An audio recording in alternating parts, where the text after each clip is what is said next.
brothers and sisters, we are very happy to be here to talk about Islam, etc. Now, let's begin by reading Al-Quran. Brother Sandi, please. Thank you so much for Abu Ali. It's such an honor for me. Bismillahirrahmanirrahim. Assalamualaikum warahmatullahi wabarakatuh.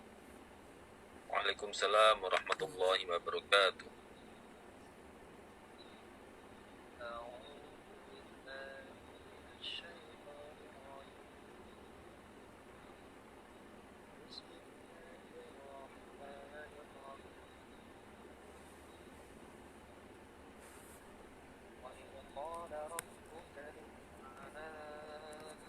إني جائر في الأرض خليفة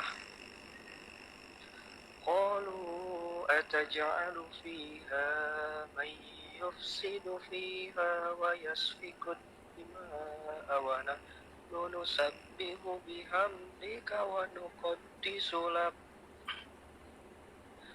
قال إني أعلم ما لا تعلم وعلم آدم الأسماء كلها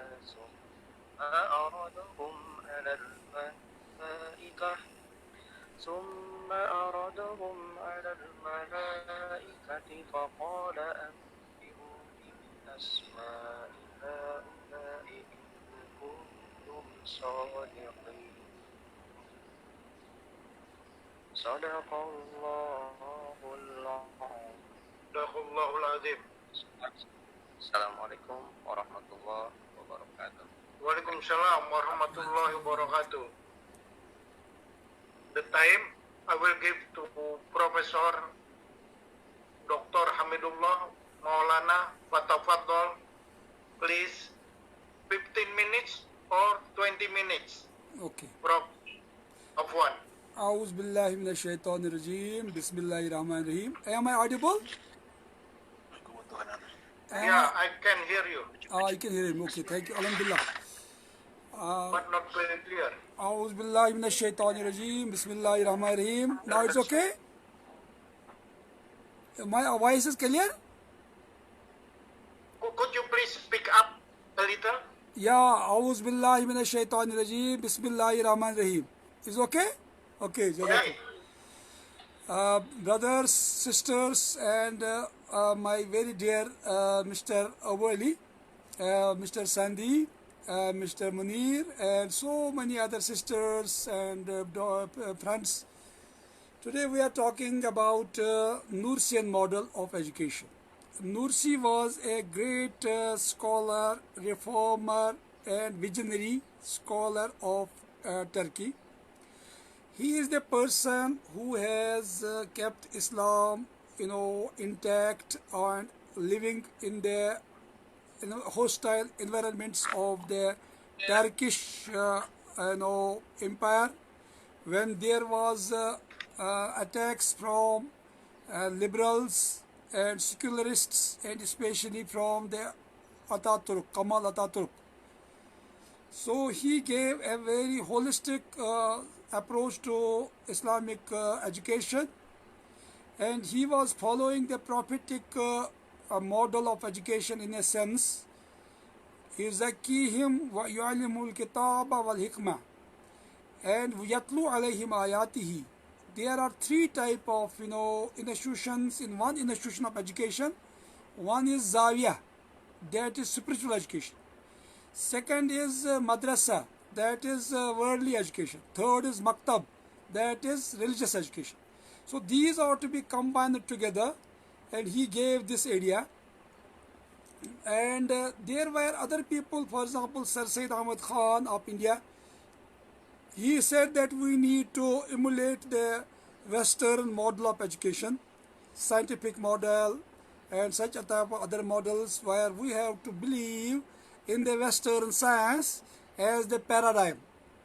Whatever the discoveries in science have come to fore, those are to be supported, those are to be employed, and even we have to interpret Islam in light of those scientific discoveries, scientific theories. So this was also a model. And then there was a model of Maulana Maududi, who wrote a book, Talimat, in which he gave a complete system of education, model of education, where people can be trained in Islamic sciences as well as modern sciences. And third model was given by Ismail Raji Faruqi, which is known as Islamization of knowledge. And now that is known as integration of knowledge. But so far as the model of Norsi is concerned, that is known as a Madrasa Zohra model. That is now nowadays very important, and I will be discussing on that model of education. This model is known as Madrasa Zohra. This was presented by Norsi, and it is known as also integration of knowledge. And then views of Norsi were that religious subjects should be taught in the secular schools, maktabas, and that the positive sciences in the religious schools, madrasas, so that the students of secular education are salvaged from religious behavior and the religious schools from bigotry are very progressive. Moreover, his ideas about integration of science and technology with education are very futuristic and rewarding, given the pathetic situation of Muslims in educational field worldwide, even today. The unique civilizational features of Madrasa Zohra model make it a most suitable and culturally viable model for Muslims in its global perspective also. Therefore, studying this model in depth is highly desirable in the context of the consumerist tendencies emerging in the spheres of education and technology. With no exception of Muslims and non-Muslims, by relegating spiritual and moral values to margins. Norsian model provides an alternative which meets the demands of modern times but does not neglect the much needed values the education should imbibe to face the challenges in the wake of aggressive atheism, plague of materialism, and scourge of naturalism, etc. etc. We should not forget that Norsi criticized his own conception of modern science as it was formulated during the new Norsian period.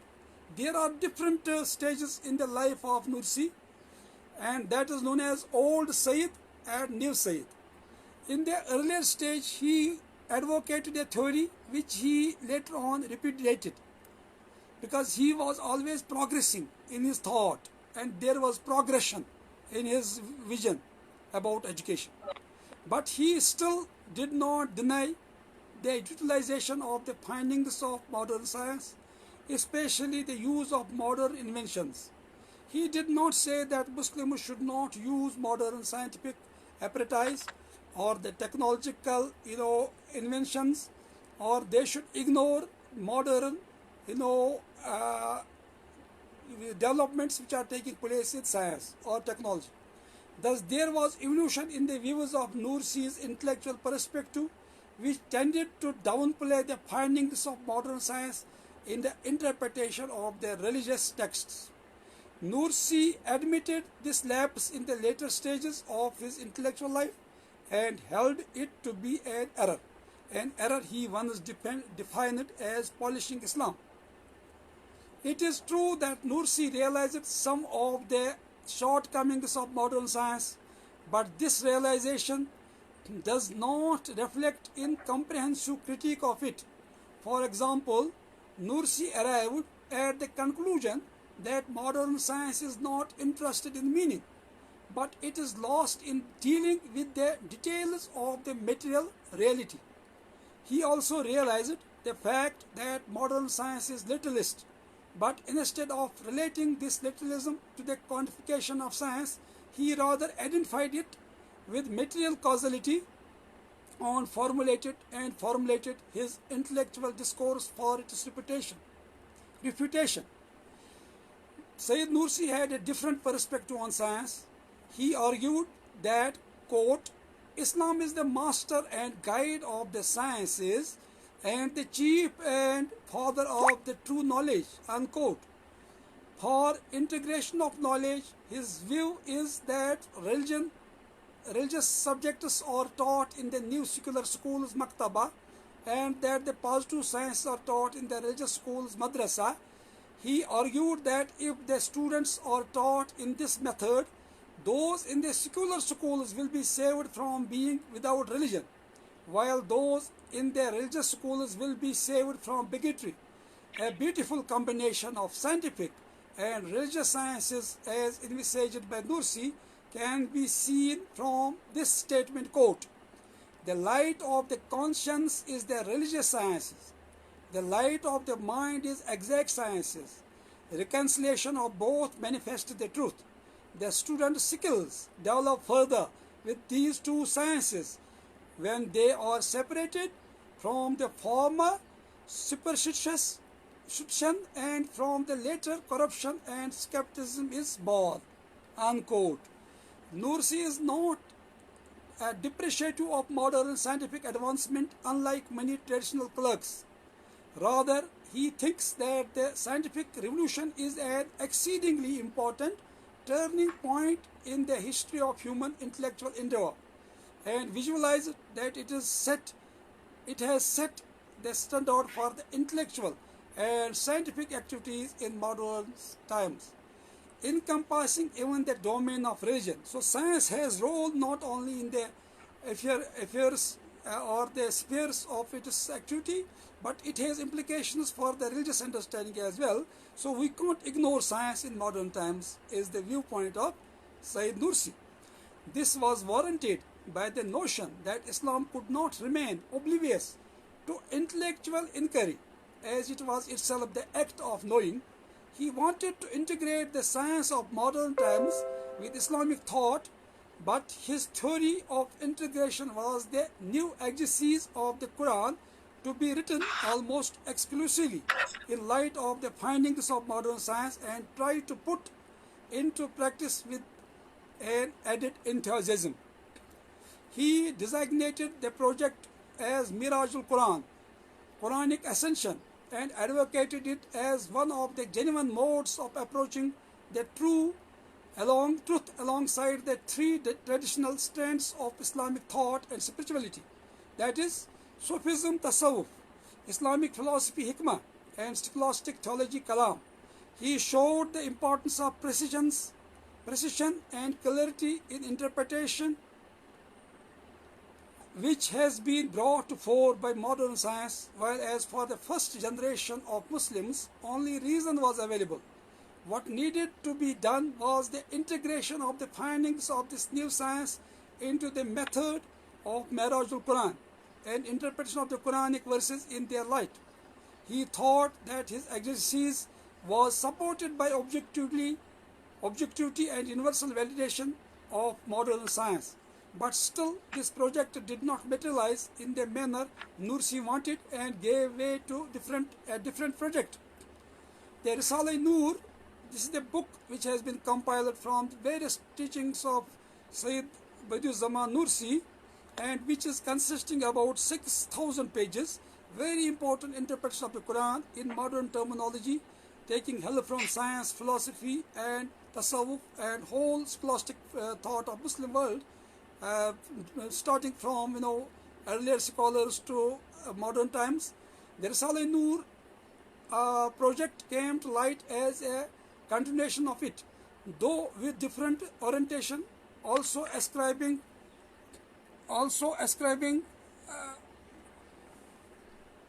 this is a very important point. The Risale-i-Nur project came to light as the continuation of it, though with different orientation, also ascribing itself a noticeable high level of objectives.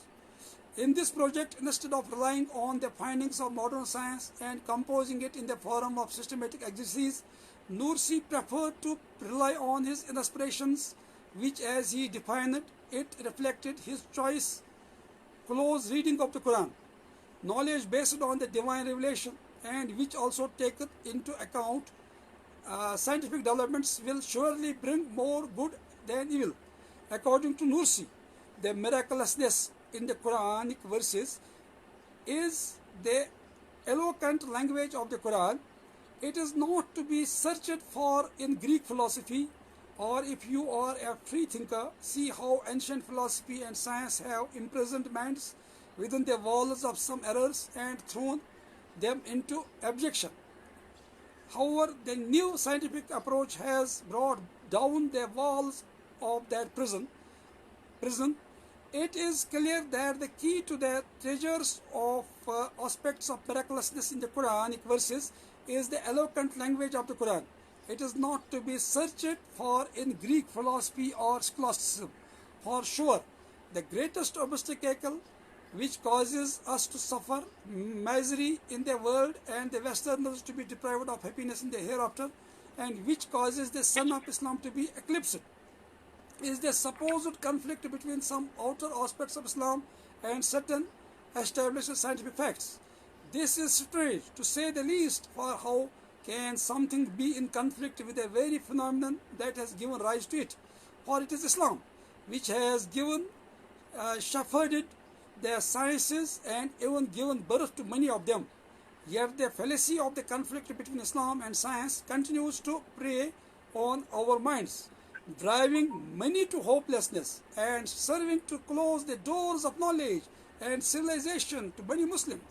In addition to the claim of objectivity, we should mention another important premise which influenced his intellectual perspective in a just as important manner, the linear concept of scientific progression.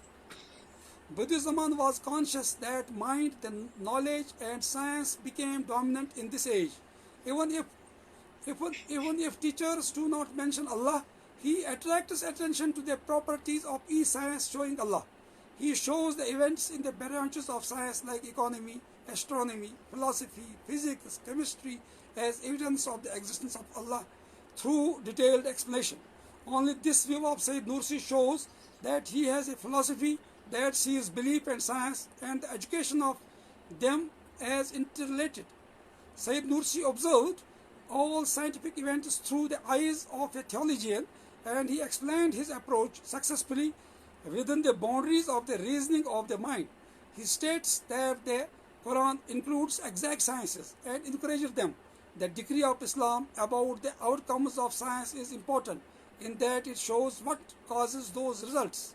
The approach of science that neglects belief in Allah and overlooks the place and function of religion brings about literal meaning, that is, viewing being on belief on behalf of themselves in terms of cause. The scientific approach that takes into consideration the power of creation, that and effect of Allah is related to signified meaning, that is, viewing these things on behalf of Allah, is the correct approach. We should mold the science brought from Europe and America, says Nursi, which in fact belongs to Islam, with the light of oneness and view it from the point of view of the contemplation and signified meaning mentioned by the Quran, that is, on behalf of its maker and master, unquote. It is very much important and pertinent to mention here about Kamal Hassan, who says how strange it is that in modern times we are studying the creations but not talk about creator. But Nursi also advocates that we need to study the universe in light of the Quran and Quran in light of the scientific studies, so that we can reach to the creator behind the creations. To carry out scientific studies with the name of Allah does not mean that mind is put aside or neglected. On the contrary, mind should step in to see the creative power of Allah.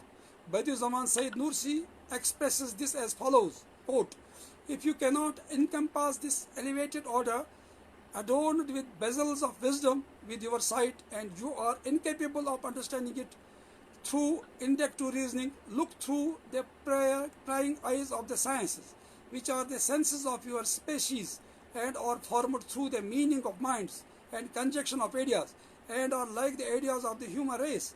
For you will see an order that dazzles the minds. You will note too that each of the physical science discloses through the universality of its principles the order and harmony, the more perfect than which cannot be conceived of. For there is a science to study every area of the universe, or there will be. Unquote. Science consists of universal principles, and this universality demonstrates the beauty of the order. All the sciences demonstrate a total, all-embracing order.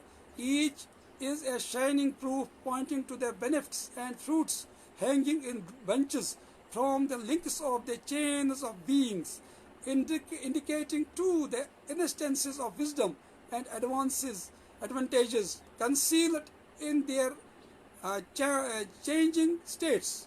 The sciences raise the banner of divine unity and testify to the Maker's purpose and wisdom. Unquote. When sciences are accepted as evidence for the existence of Allah, the union and inseparability of religion and science becomes obligatory. This principle should form a basic starting point in terms of educating policy. Buddhism draws attention to two sources in searching the truth, prophethood, that is the truths that prophets convey, and the views that philosophy puts forward. According to him, when our philosophy is based on religion, it is known that only material development is not enough to reach real civilization, and the spiritual development parallel to it is also necessary. Buddhism makes a social determination, emphasizing that in Asian countries, religion and heart surpasses matter. Most of the prophets appear most of the prophets appearing in Asia and most of the philosophers emerging in Europe is a sign of pre-eternal divine determining that in Asia it is religion and heart that will make the people of Asia wake up, develop and administer themselves. Philosophy and wisdom should help the religion and the heart, they should not replace them. Unquote. After asking the question, why should the world be a place of progress for everybody but a place of decline for us? Buddhism states that we progressed when we stick to Islam and that we went backward when we slackened off.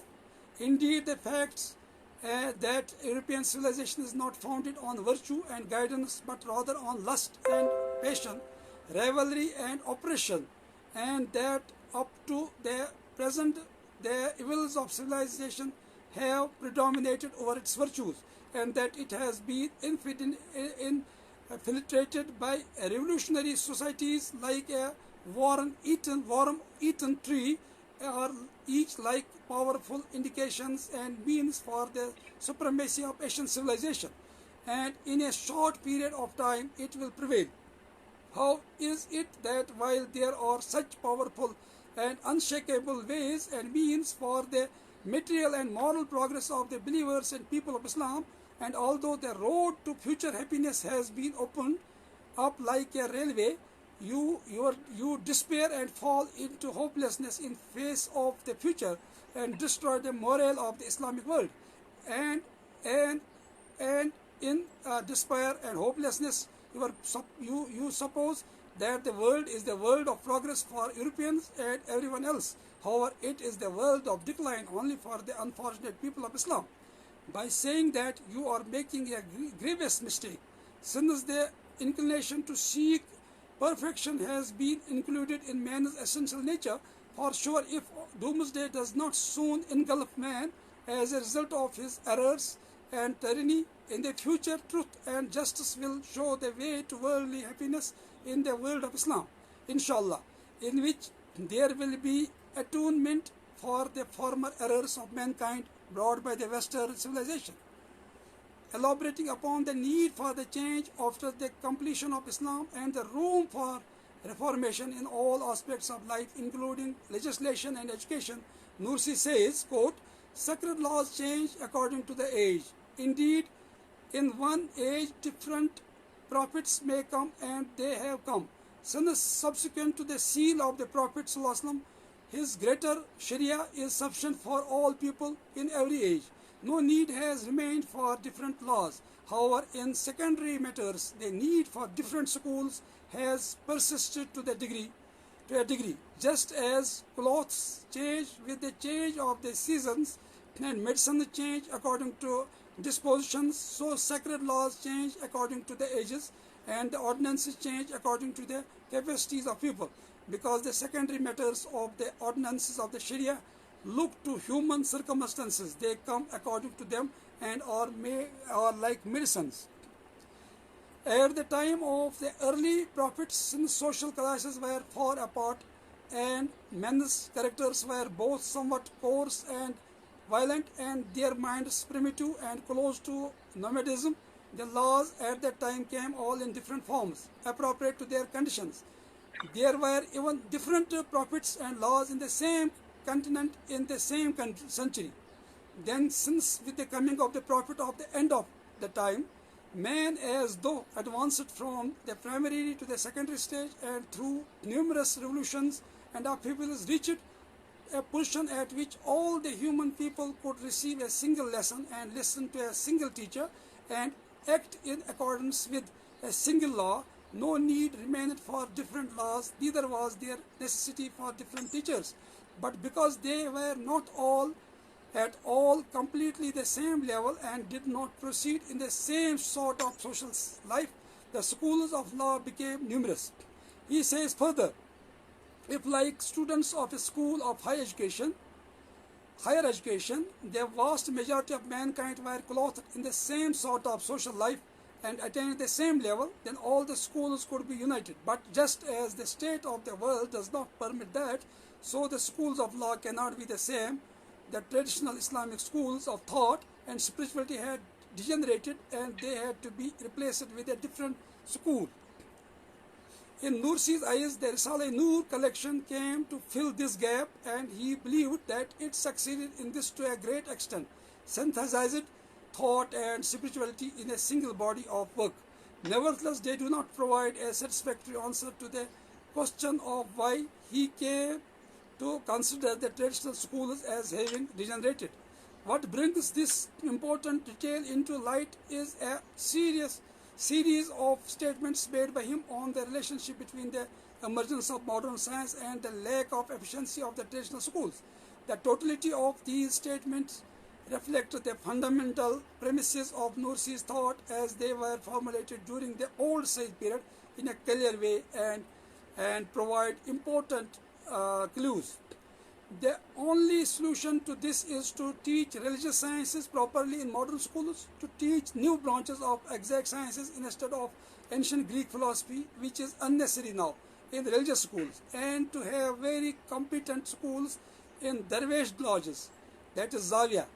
And we need also, competent scholars who are teaching in the Khanqahs or the Darwish lodges or the auspicious.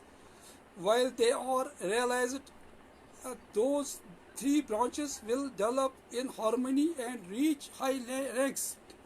Madrasa Zora, as it is seen in the proposal, Sayyid Nursi wanted to realize unity in education and to eliminate bigotry originating from ignorance. If they were realized, a new generation that would surpass scholars, scientists and philosophers like Plato, Avicenna, Bismarck, Descartes and Taftazani would emerge. He went to Istanbul for the first time in order to present his proposal to the Sultan and give his petition just before the proclamation of the constitutional monarchy 1908. Unfortunately, he was not allowed to talk to Abdul Hamid II. The Sultan, Sepik Pasha, the Minister of Internal Affairs, talked to him. Sayyid Nursi did not regard this talk sufficient. He expressed his views through articles in the newspapers and his speeches. He wanted the Sultan to give importance to education instead of establishing cavalry troops and to spend the taxes collected from people on treating ignorance, the illness of the nation. He gave great importance to expressing the intense need of the community for education because the nation thirsts for a new educational system that compiles with Islam.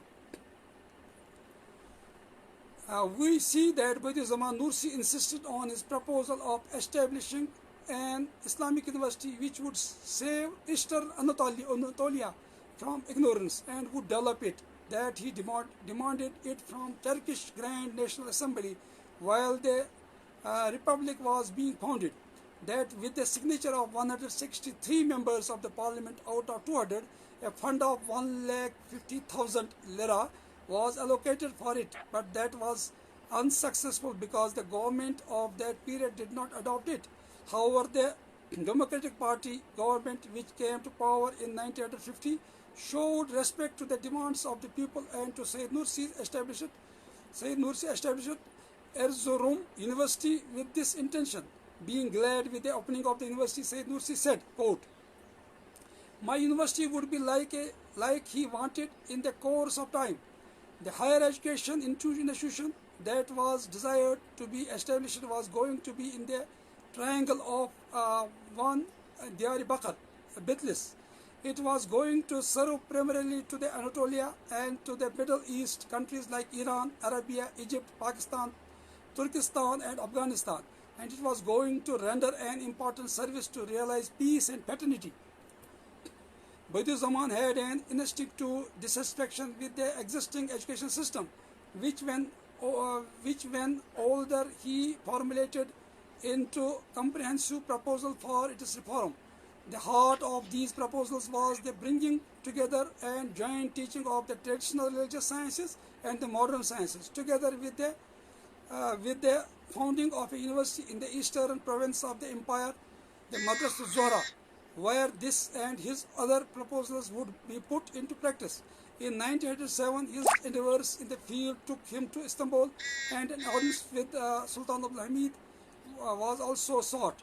Although subsequently he twice received funds for the construction of his university and its foundations were laid in 1913, it was never completed due to war and the vicissitudes of the time. Conclusion. In this way, the Madrasatul Zohra model given by Sayyid Nursi is very comprehensive and caters needs both of religious sciences and morality, and thus makes beautiful blend of all the three in a holistic manner.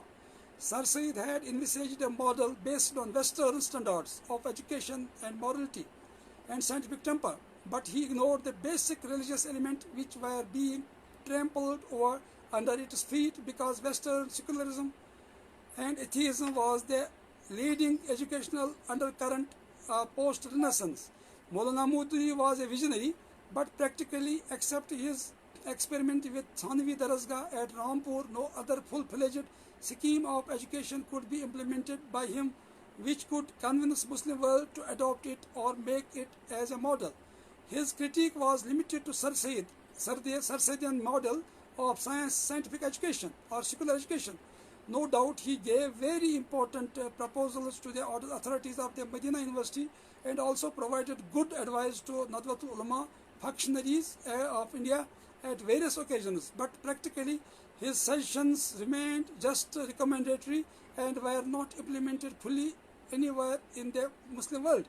Ismail Raji Faruqi has given a full-fledged schema for Islamic knowledge, and on the basis of his idea, which were shared by his many colleagues like Sulaiman Abdul Hamid, several research and educational institutions of world repute at Malaysia and Islamabad have fruitioned into reality.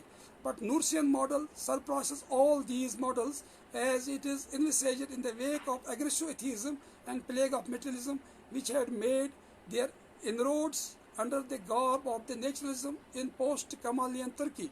This model has taken full cognizance of the needs of Muslim clergy as well as laity. It has talked about the universal terms and has laid much emphasis on spiritual values and moral etiquette to be inculcated in the students of the Madrasa Zohra University. Thank you very much. I have completed my lecture. Now you can have discussion or whatever you like. Alhamdulillah, ya Rob. Subhanallah. Interesting, interesting. MashaAllah. Alhamdulillah. Okay, now question and answer session.